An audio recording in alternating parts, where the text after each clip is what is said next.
Welcome or welcome back to my channel. For today's video, we will be revisiting some of my previous 5-star authors in the hope of finding another 5-star read.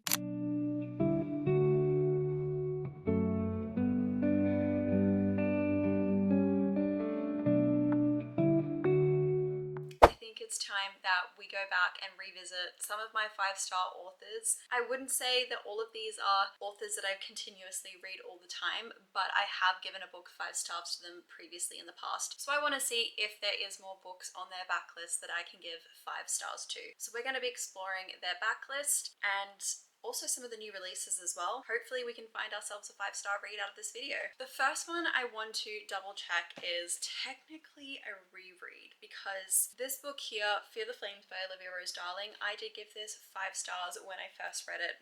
I think it's over a year ago now, I don't even remember the date. This was one of my top reads for last year, and this was like slowly when I was getting into fantasy again. It is more of a romantasy, definitely heavy on the romance rather than the fantasy, but it is book 1 of a series, so the fantasy world could still be building. This indie cover and this version of this book is no longer for sale. That's because the author has decided to republish her book, which I was lucky enough to get the ARC version for, and it has completely been rewritten. There are new scenes added, things being taken out, basically a new work altogether, and you cannot get your hands on this copy anymore. Thankfully, I've got it. So this will be the first book that I'm wanting to dive into. I want to see if this still is a 5-star read for me, because there are a lot of things that have changed about it. So technically it's like reading a new book to me now. I'm obsessed with this cover.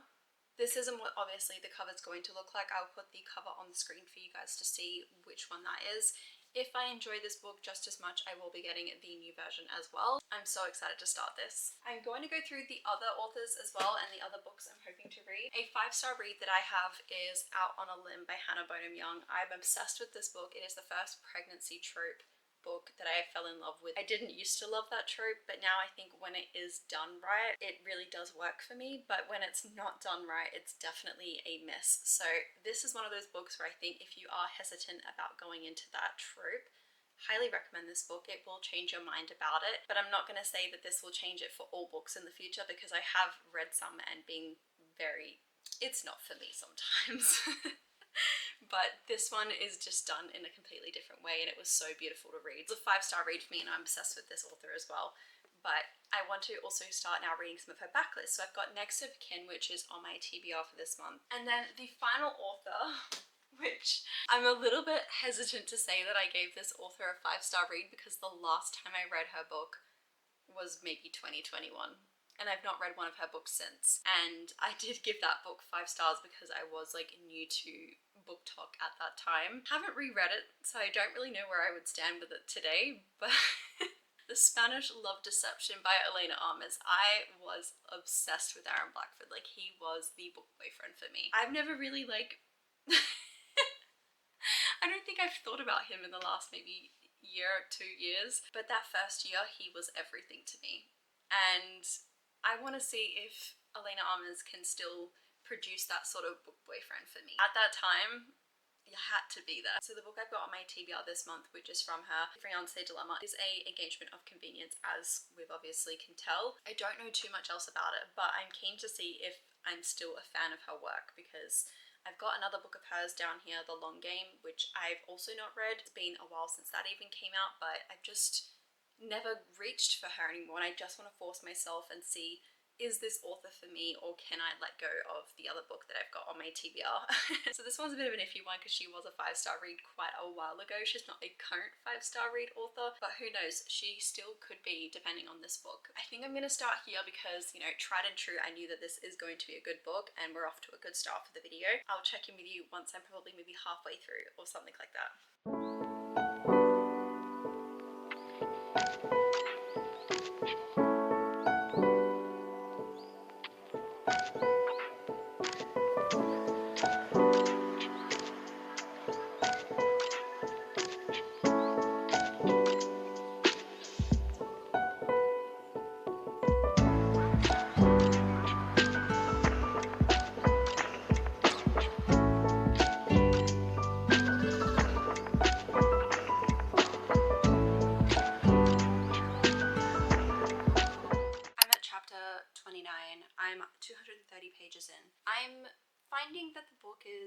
there was obviously a lot of changes made from the author, which she'd mentioned before. She'd said that this was going to be traditionally published, that she was going to change things, add things, combine things, and also, you know, just completely change up certain things. And I've definitely noticed a lot of the chapters that I'd read in the first book have been combined, and a lot of the I would say some of the conversation and dialogue that I thought was really helpful for relationship dynamics has sort of not been re-portrayed again in this, because Finian was my favourite character from the last book, and I had mentioned it when I first read it that the side characters were such a big part of why I was obsessed with the story.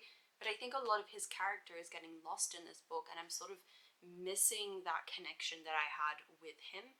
And I'm also finding as well, because of me reading lots of fantasy in between this book when I first read it and now, I've just seen a massive difference between like a true fantasy book and a romantasy book. This is like heavily focused on the romance rather than, you know, world building. There's like obviously sprinkles of it in there, but just not to the same level that I've been used to reading at the moment. I'm noticing that level. I don't really know how to say this. I'm just noticing a difference in the fantasy world and how it's being given. So I don't know, I'm just not enjoying it as much as I have the first time around. But I have gotten to where their relationship is starting to build a bit more. We're basically halfway. Things will start picking up now, but I'm hoping that she's not sort of crammed in a lot of things that happen, because I feel like from my memory that the last half of it, like there's so much that's still to happen, and how have we only got this much left of the book? Because I'm like, we're literally only at the start. So I'm hoping that she's not crammed in all the important parts at the end to try and build the romance here. Anyway, I'm going to continue reading, but I'll check in with you when I've done some more. Probably will finish it by tonight. I'm going to try and push through with it this entire day.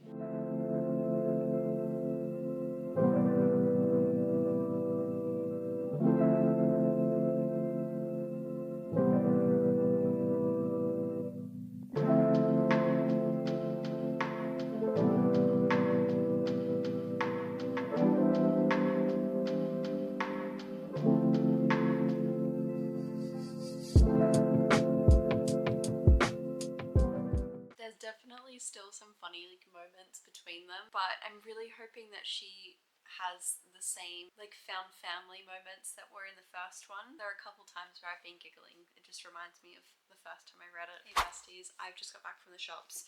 I finished this book yesterday evening, and I'm gonna say I feel like my feelings haven't really changed too much since I last spoke with you. The plot of this book hasn't changed, which I don't know if I explained the plot too much, but basically Elowen had an abusive father who was a king. She had dragons that were attached to her, and she had this power to obviously communicate and control the dragons. She had that within her. Unfortunately, the dragons would act up at times, and one time the dragons acted up against her father, and that then made her father lash out against her. So he encaged her dragons, and she was a prisoner of her own home. One day she ended up sneaking away with her best friend, and they ran away into the forest and were never seen again, and people assumed that she had passed away. But in that time, she's obviously been building her own town with all these people, and she's made her own little kingdom, and she's building up power in order to go back and fight her dad. But along the way, we do have Caden, who is the commander of one of the other kingdoms, her father's rivalry kingdom, and he then says, let's make an alliance, we can get your dragons back, I'll help you. So it's like a bit of a reluctant alliance there. Plot's not changed, everything is like still the same. Obviously there's been a few changes here and there, but I don't think I loved the book this as much the second time around. My thoughts and opinions from when I last checked in with you still stand, and it continued on for the rest of the book. The ending did feel a little bit rushed, so I was expecting that with how much time we had. There were like some things that I was missing from the last book, which I thought was such a great build up to this book, which they had like a few things had changed, but not like a lot. And overall, I think if I reread even the original work compared to this work, I still think my current opinions would stand with the older version and the newer version. I think my knowledge of fantasy reading has grown a lot in the last year since I've read that, especially reading some like really well written fantasy books and very beloved fantasy books across the fantasy community. I've just got a broader understanding of like what a good book is now, and this was good but not great. I'm being really harsh. I'm still gonna give it like a 3.5, 3.75. I want to sit on it for a bit longer. It's still a great book, but definitely like high romance, low fantasy, that type of romanticy book. And it was just like a lot of fun. I think it was like one of those page turning books where I'm just like la-di-da-di-da-di-da, like it's a good time, but it wasn't a like, oh my god, I need to like sit down and understand this complex world type of fantasy. So that's all I'm trying to really say. Like, this is a good time fantasy and not like a I need to sit down and study the Bible fantasy type of book. I don't know why I said Bible, but you know what I mean. Sometimes you feel like you need to study a book to understand the world. It's not really like that with this. This is just so easy and simple to understand. So if anyone's a little bit scared of fantasy books, I highly recommend reading this book, especially if you love a spicier book. This has definitely got the spice, the fun, the flirting. The world's pretty simple to understand. There's no real magic systems or anything like that. No one's got powers as such like that you need to be like, what does this mean? Anyway, yeah, I'm gonna think on the full reading for a little bit longer, but I'm gonna start The Fiance Dilemma tonight, so this will be the next book I'm going into, and I'm very excited. I don't know really much else about it, so fresh start.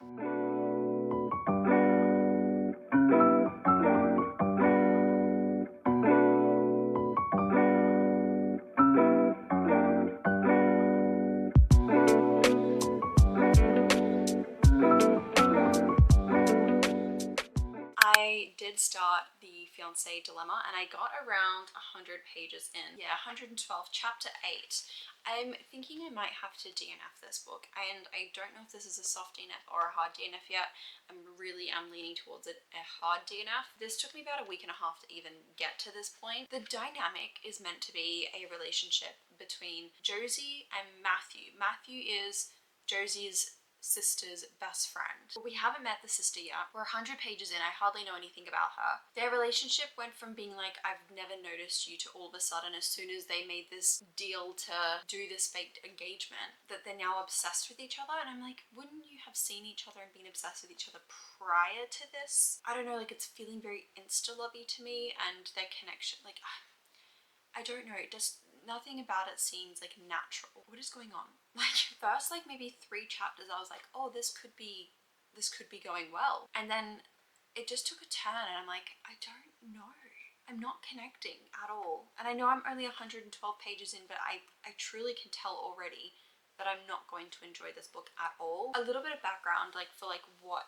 the relationship is being based on, is her father has just reconnected with her since the death of her mother. They don't have a really good relationship. She's never really had a connection with him ever until all this has happened. He's actually like a famous politician or something like that. He lives in a completely different state. I think he's in Florida, Miami or something, and she's in like a small rural town. The media have just found out that she lives in this small town and that he's had this secret daughter for all these years, and she's been brought up not like wealthy like they are and all his other families. And they're like making a big deal out of the fact that she doesn't have this life like them, and also that she's had 5 engagements, and they're thinking that she's just, I don't know, it's a very backwards way of thinking. But I don't know if, I know British media is like this, but I didn't know American media was like that. When her father's publicist comes to the door and knocks on it saying, we need to fix this mess, what are we gonna do?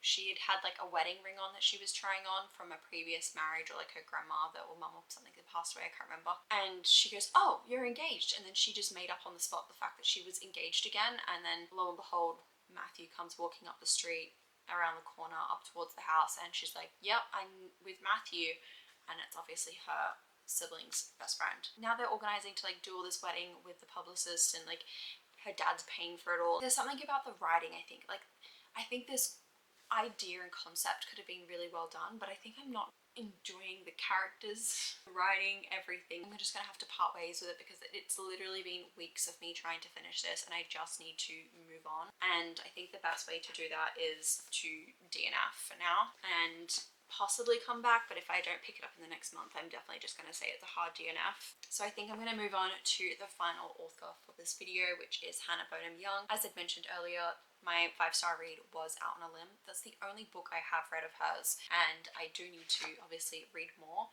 She's got a few other books. I don't know if these are interconnected standalones. I'm going to start this one today. I've got slightly high-ish hopes. I'm gonna put my hopes higher than what I think. That would be really good if we get a 5-star read for this video. DNF for this one.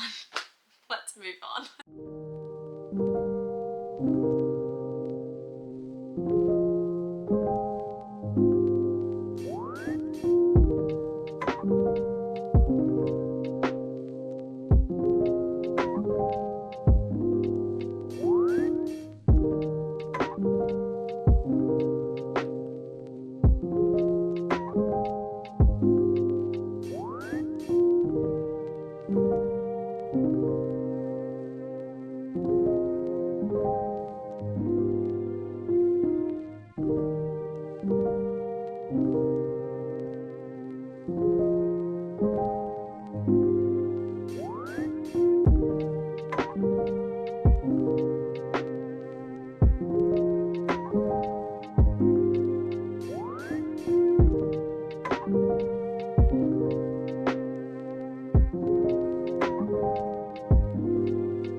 And it's a rainy, gloomy day outside. It's completely dark grey skies, so that's even better. But I've woken up this morning and I've read a little bit, maybe like 50, 60 pages. I'm at page 210. All I have to say is, we are this far into the book and they've already said I love you. It's moving so fast, and I think I was really enjoying maybe the first 100 pages. I thought, this book is really great. Like, I was loving learning about them and their situations and why they had to go into like the CPS system. Chloe, who has her baby sister who's been born to her addict mother, and she didn't know that she was pregnant at the time, so CPS suggested that she go to Chloe and she look after her, but she didn't have the right financial background in order to support, you know, that type of living and, you know, like a sort of savings behind her. Warren, who's also part of CPS, is trying to get back his brother who's 15 and he is deaf. He then also doesn't have a place to stay, so they suggest, because Chloe has a place to stay but she doesn't have the finances, that he moves in with her as long as they're both comfortable with it, as part of like this new program with CPS, which I was loving learning about all this. I think it was so fun, so like interesting, because I don't even know if that's like a real program, but like that's probably like a good idea for some people, but I also feel like it's a bit of a risk with a lot of other people, especially having kids and like unknown adults inside the house. But I mean, CPS in itself and going to foster families is like another thing too, but I mean, that's a whole different conversation. Yes, I was really enjoying that, and then we slowly start to get to like their relationship building. He was like very cold at first, and then he was like completely all hot all about it. Then he's gone cold, then hot, then hot, then cold, hot, cold, all within like sometimes even like one chapter. Go hot and cold maybe once or twice. I'm just like very confused about him as a character. Chloe seems a little bit more level-headed, and then all of a sudden, like 2 chapters ago, she was just like head over heels for him and was saying I love him in her inner dialogue, and then now they've said it to each other, and I'm just like, what is going on? You've shared one kiss, you've been living together for like a week, maybe 2, and they've not even had that many like good moments where they've gotten to know each other. Like, they've just been observing each other and like how they live. What is the rest of this book now? Like, they're already in love, and the appointment that they have for like a reevaluation for their living situation to see if they can live on their own is in January. They've still got like a couple months. They're already in love. Like, this better not be like a 3rd act breakup, because I'm just these kids do not deserve this. Like, they have been through enough. They don't need to see like an up and down relationship if they're going to be in a relationship now. Yeah, it's just really fast paced for my liking, and like there are a few things that like I know I should never tell an author how to write their book, but there are so many things in here where I'm just like, that was either really cringy or it just didn't flow well. I think there's a lawnmower outside, so I apologize if you can hear that. Anyway, I'm just like not sure how I'm feeling about this book right now. Hopefully I can get this done today, because I'm sort of just like wanting it done now that this is like how I'm feeling, and I don't want to DNF another book because I did DNF the last one, so I'm gonna try and force myself to read this. It is reading really fast, so it's like not a bad thing, but I'm also like, I want to get this done. I want to move on to some other books on my TBR now. Don't get me started on this nickname. The nickname he has for it literally makes me want to die and go in a hole. I can't. Do you know what, like, if we focused more on the CPS stuff and less on the romance, but more of like the taking after the kids and there being more of a slow burn, I would have really loved this book. Like, it has so much potential. Like, the storyline is really good, but I think the execution has just not hit so far. No! Oh no! They're singing.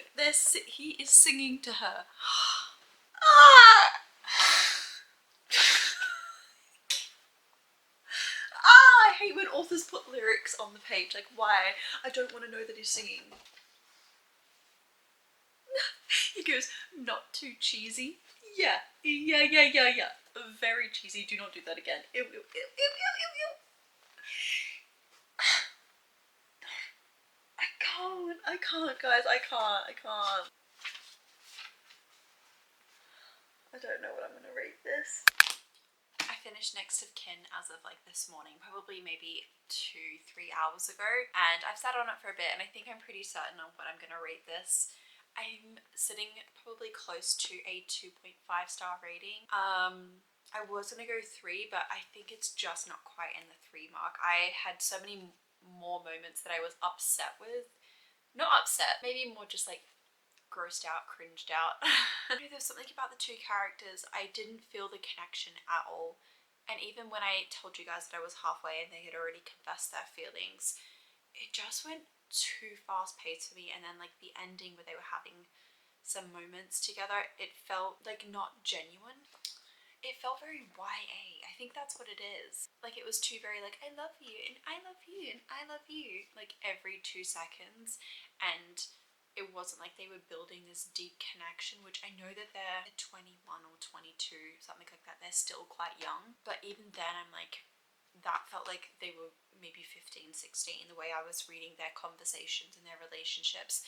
And then when it would get physical, I was like, oh, like I felt like they were teenagers, like young children. And so I skipped the spice scenes. Like that's something I never do, but it just didn't feel right to me when I was reading it. The reason I've given it the 2.5, because like obviously that's half of 5, is because I really loved the story at the start. Like those first 100 pages were so good and so interesting.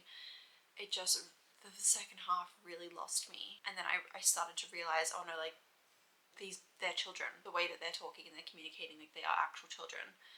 And I kind of wish that they were maybe in their late 20s, early 30s doing this with children, you know? I think it would have been a completely different storyline, better plot. Like it would have just had so much more depth of having the characters older. It was a lot. So yeah, 2.5 for Next of Kin.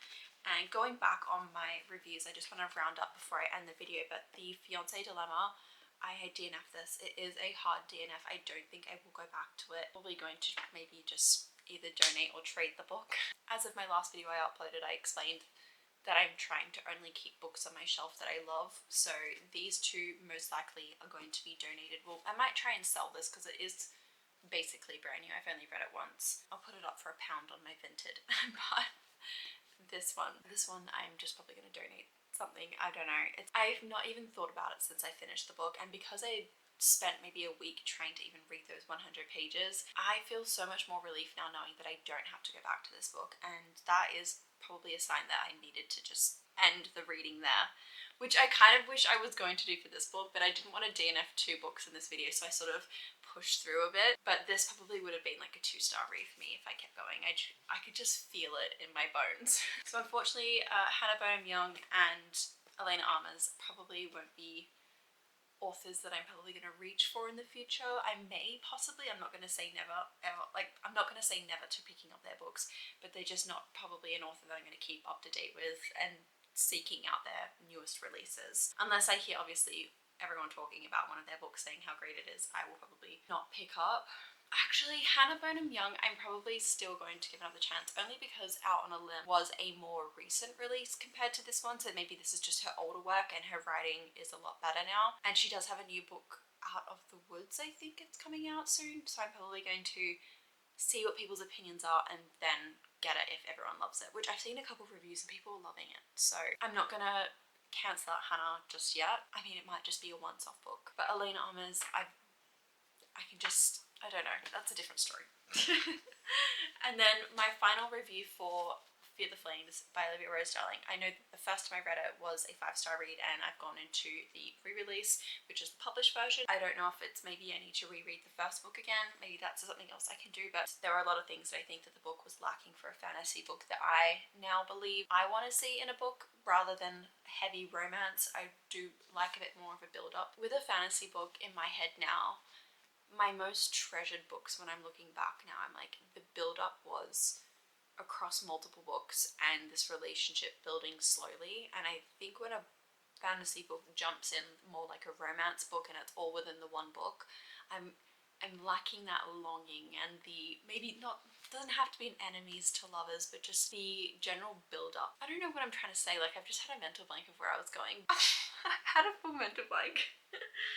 I think it's, yeah, the build up across books and like getting to know the characters on a deeper level makes their relationship, when they finally do touch hands slowly or like touch pinkies by accident, like those small moments are things that I look forward to in a fantasy book. Sometimes in romance books as well. Romance is just so different to romantasy and and fantasy books. I don't know if I'm making sense. Maybe this is just a me thing. Maybe this isn't what other people look for. But if you are looking for a book with heavy romance and a little bit of fantasy, you're probably going to love this book so much. So I'm going to say still pick it up, still read it. 3.5 is my final rating for them, and I would still say recommend to read this, but definitely dropped off from a 5-star read that I initially gave it. What I believe was the case was maybe I read this at the right time, and I've also now read a lot more fantasy from reading this, and maybe I have like a bit more of an understanding of fantasy books, in my opinion, which I believe are what I like. I feel like I'm rambling today. Let's just end the video here because I'm just saying so much nonsense about these books, but I definitely will be continuing with the series for Olivia Rose Darling, so she's definitely not an author that I'm going to be closing off. I'll still be keeping an eye out for her releases. I think this was like a good little experiment to see like where my reading taste with authors goes. It's definitely an interesting experiment for me to see if I still like the same authors, because now I definitely feel my reading taste is changing and developing a little bit, and like not in like I'm never reading romance again. Like, I love a good romance book. Most of the books I read need to at least have a subplot of romance most of the time. But I've noticed that my taste in what I'm looking for in a book, maybe it's me with growing up with age, I don't know, but I'm just noticing small changes in what I'm liking. But don't get me wrong, I still love myself a good old sappy romance, and sometimes even a good old spicy romance. It just really depends on the mood. Fortunately, we didn't get any new 5-star reads from these 5-star authors in my past, but hopefully I can do this video again and maybe see if I can try some more authors that I've given 5 stars in the past and try read either some of their backlist or some of their newer releases, depending on what they've got out. I definitely want to try and do this again in the future, so it'll be interesting to see if it becomes maybe just a once-off thing where I get a 5-star read from someone, or if I end up finding an author that I get multiple 5-star reads from. So yeah, it's exciting. I definitely will be doing this again in the future. Yeah, I'm gonna wrap up the video here, but I appreciate you all for watching, and I will see you guys in my next video. Love you!